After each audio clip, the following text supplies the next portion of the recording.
Well, we want to move towards wrapping up. I know we were able to answer many questions. We got well over 100 questions submitted. So we will do our best to, with ones that we weren't able to discuss here on today's webinar, we'll do our best to get answers out to people. And we'll be sharing some additional resources in the chat before we wrap up here. But first, I want to just give the opportunity for both our homeowners and our expert installers to share any final tips or advice for people as they start on their electrification journey. And anyone's welcome to go first. Okay, I'll jump in. I saw a question in the chat about air conditioning. That's numero uno in Southern California. We use our heat pump in the summer primarily. You know, it's not a heating apparatus for us primarily, it's an air conditioner.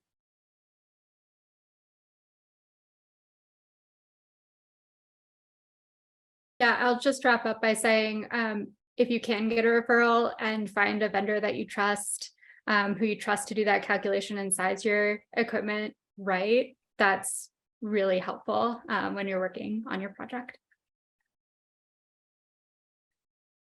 I'll throw in there that a lot of contractors have spent, HVAC contractors have dedicated a lot of time to combustion. And so, you know, if you wanted a very efficient, hyper efficient electric car and you went down to your local racetrack and asked the guy tinkering on his monster truck of, you know, the most efficient options, might not be a great fit, but there are those among us in the HVAC world that are advocating for this and trying to help people on this path. Yeah, we're seeing a growing pool of contractors who, I mean, many of them, as you're saying, Zach, are, you know, that's what they've been doing most of their careers is the gas, but many of them are kind of, I think, like most of this audience, keen to move to the next solution, which is going to help fix the planet, and they want that to be part of their day jobs. And so we're seeing a number of contractors who do 80, 90, 100% of their work is about home electrification. The key is to find them. And so some of those resources, Efficiency First California, Green Work, or Find Green Work, and others, and I'm sure there are many others in across the states, they're great resources. Otherwise, just keep calling and check, have you done heat pumps before? And only take a contractor who has. Yeah, I guess I would pile on that. You know, it's great to be part of the movement, and, you know, kind of be creative and, you know, keep reaching out, because there are solutions and there's great technology out there. These aren't the heat pumps of old. You know, they're going into cold environments and really working very, very well. So there can be many solutions out there for many different homes. We have people on the phone here from San Diego, and yet we're also putting heat pumps in Vermont, right? So I think that says it all. Maine is one of the largest adopters of heat pumps, and they seem pretty happy with them.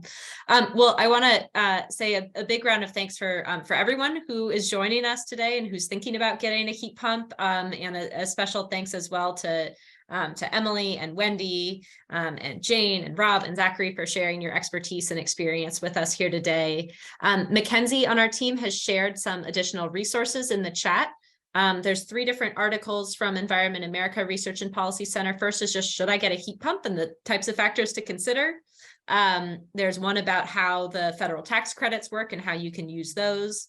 And then finally, you know, what it's actually like to install a heat pump and go through that process. We will also share out the video recording of this webinar on our website. And again, we've kept track of all the questions you all have submitted, and we'll do our best to get more of those answered as well. Before we close here, I just want to say, you know, replacing inefficient and fossil fuel burning heating and cooling systems with heat pumps will make a big difference, not just in our own homes, but in our quest for clean energy. But this switch alone isn't going to get us all the way to a future where we're powering our homes with 100% clean and renewable energy. We also need our states to lead. So I want to ask everyone here today to join us right now in asking your governor to seize this opportunity to go big on clean energy so that we can power our homes with 100% clean and renewable power. So Mackenzie will share a link in the chat where you can send a quick message to your governor And you can also personalize it with your own story to, again, urge your governor to do everything they can to go big on clean energy, including, making sure those rebate programs, the other counterpart of this, get set up quickly and well so that more people can use it.